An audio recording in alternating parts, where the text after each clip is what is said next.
طبعا عملت لكم فيديو قبل كده وقلت لكم ان انا جربت الترند بتاع دبي تشيز بوم من عند بلبن، وقلت طبعا انها كانت حلوه بس كانت مسكره قوي، وانا شايفه ان السعر كتير قوي عليها، يعني 90 جنيه. لحد ما انا دفعت فيها 90 جنيه، انا سمعت ان سعرها زاد، الله اعلم، مش عارفه بصراحه، ما اتاكدتش من المعلومه دي. فانا قلت ليه ما نعملهاش في البيت ونجرب ونشوف هتتكلف معانا كام وهتطلع معانا ايه، ونعرف برضو ايه تكلفتها ودنيتها. زي ما انتوا شفتوا انا جبت حله، حطيتها على النار، حطيت فيها معلقتين سمنه بلدي، بعدين نزلت عليهم بالكنافه بعد ما قطعتها وفكيتها كده من بعضها. انا عندي هنا ب15 جنيه كنافه، يعني هتقولوا لي قد ايه، وانا رحت اجيب قال لي الربع ب11 وربع تقريبا.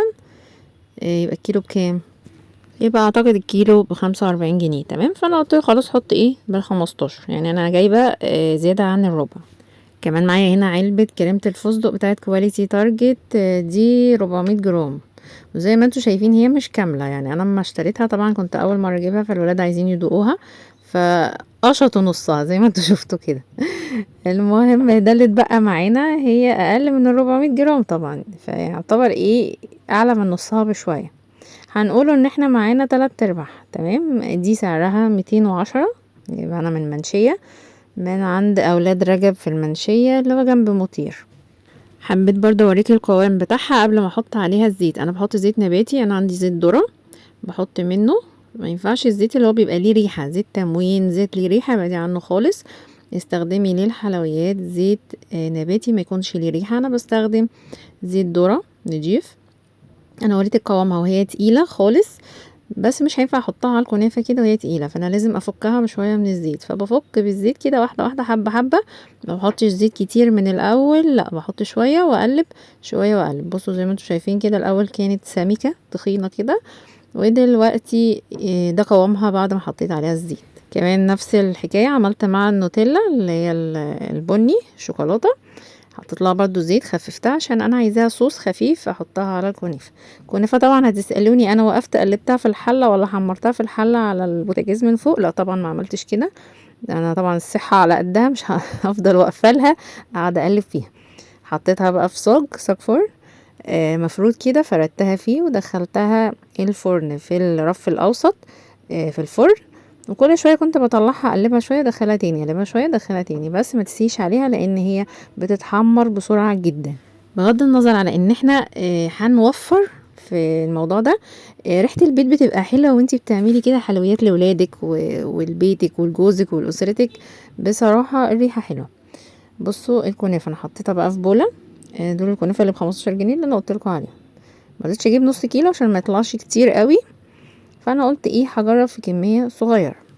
بحط برضو كريمة البيستاشيو معلقة معلقة كده زي ما انتوا شايفين، وبقلب علشان ما تطلعش معايا من الاول كتيرة على الكنافة وتطلع طعمها مسكر قوي. انا مش عايزاها مسكرة قوي، لان انا برضو عايزة احل مشكلة التسكير عند بلبن، يعني هي مسكرة جدا. اعتقد ان هما بيبقوا حاطين سيرب مع كريمة الفستق، انا معرفش بصراحة هما بيبقوا التكنيك بتاعها معمول ازاي، بس هي مسكرة.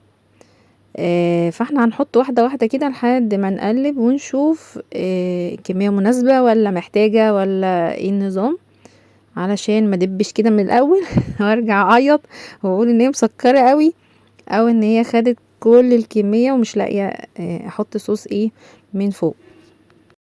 قلبناها بقى زي ما انتوا شفتوا كده، عاملة شبه النجيلة الخضراء شكلها غريب. طبعا هو بيعملها ليها شكل كده دايرة زي كده قالب، فانا ما لقيتش قالب صغير زي اللي هو حاطه، فالقالب عندي كبير. تمام، نراعي النقطة دي ان القالب كبير واخد كنافة كتير. لو انا كنت لقيت قالب صغير او علبة صغيرة تاخد الكنافة كانوا طلعوا كذا واحدة، يعني هما طلعوا 3. تمام، كان ممكن اطلعهم 4 أو 5 لو انا لقيت قالب او علبة صغيرة. انا ما لقيتش صراحة، دي اصغر حاجة انا لقيتها. زي ما انتم شايفين انا هفرد فيها الكنافة، بس وانا بفردها حاول ان انا اعمل حفرة كده في النص عشان نحط فيها الكريمة. هو طبعا بيحط فيها الكريم تشيز، فانا مش هحط كريم تشيز لان انا مش بحبها، انا مش برجح ان الحلويات تتحط فيها كريم تشيز، انا ما بحبش الموضوع ده. فانا جايبه كريمه لباني، معانا طمن كريمه لباني ب20 جنيه، هنحطه على التكلفه بتاعتنا ونشوف تكلفتنا في الاخر هتطلع بكام.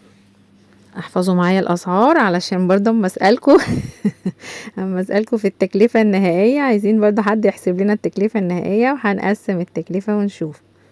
بعد ما حطيت الكريمه اللباني، طبعا الكريمه اللباني كريمه صرف كده، ما عليهاش اي حاجه ولا سكر ولا اي حاجه ولا اي اضافه ولا كريم شانتيه ولا حاجه، انا بحبها كده كريمه لباني خام. فانتوا حابين تحطوا عليها كريم شانتيه انتوا حرين، دي طبعا حريه شخصيه ترجع لكم، انما انا بحبها كده. الناس اللي جايبه ورقه وقلم معايا تحسب التكلفه، شوف احنا جبنا ايه وصرفنا ايه وهيطلع لنا ايه في الاخر. بصوا بقى بسويها كده من فوق وهقلبها، وزي ما انتوا هتشوفوا طبعا هي الحجم ما شاء الله كبيرة، يعني عن اللي هو بيعملها بلبن لا دي حجمها كبير زي ما انتوا شايفين كده. وهي طلعت معايا 3 من كمية الكنافة دي، طلعت معايا 3 وحدات.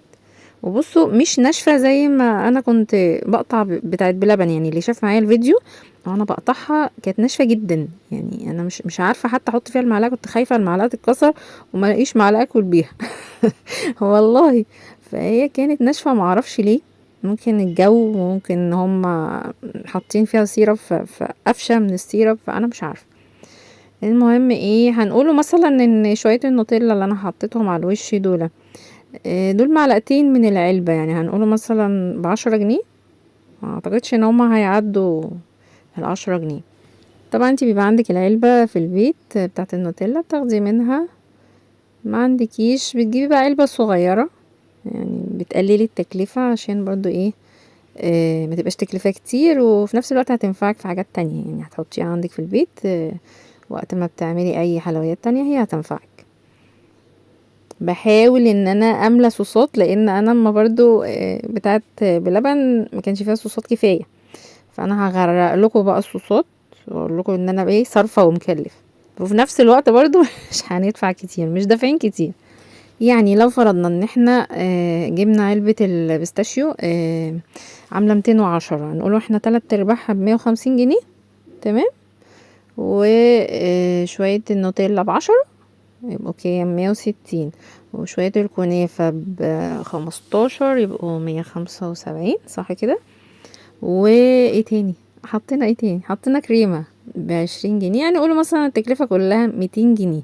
تكلفة 200 جنيه تطلع كام واحدة من بتاعة بلبن؟ انا طلعت معايا 3 لان القالب عندي كبير، ممكن تطلع معاكي 4 مستريح ب200 جنيه، يعني الواحدة وقفت علينا بكام؟ ب50 جنيه. وانا سمعت ان سعرها زاد، والله اعلم انا مش عارفة، يعني هنعتبر ان سعرها 90، يبقى انتي وفرتي، ما جبتيش واحدة بس. بصوا اهو 3، والصوصات ما شاء الله بالهبل تعالى نفتحها بقى ونشوفها من جوه. يعني انا شايفاها وفر، وفي نفس الوقت حاجة انت عاملاها في بيتك بايدك. وغير كده ريحة الحلويات في البيت وريحة الكنافة وريحة السمنة البلدي، احنا حاطين سمنة بلدي، طبعا السمنة البلدي والزيت من البيت، يعني مش بنحسب التكلفة فيها. بص اول ما حطيت المعلقة غطست غرزت، ما شاء الله طرية وطازة وجميلة وما شاء الله حلوة جدا. انا كنت داخلة تحدي مع بلبن، والولاد لما دقوها انا كسبت التحدي الحمد لله. عايزه اقول لكم ان الولاد لو الحاجه بره عجبتهم عن البيت هيقولوا عادي مش هيتكسفوا هم الحمد لله قالوا ان انا بتاعتي احلى من بتاعه بلبن. جربوا تعملوها في البيت، جربوا تعملوا حلوياتكم في البيت، املوا البيت فرحه وريحه حلويات وبهجه وفرحوا الولاد. اتمنى يكون الفيديو عجبكم، ما تنسونيش في اللايك والشير، بحبكم كتير، والسلام عليكم.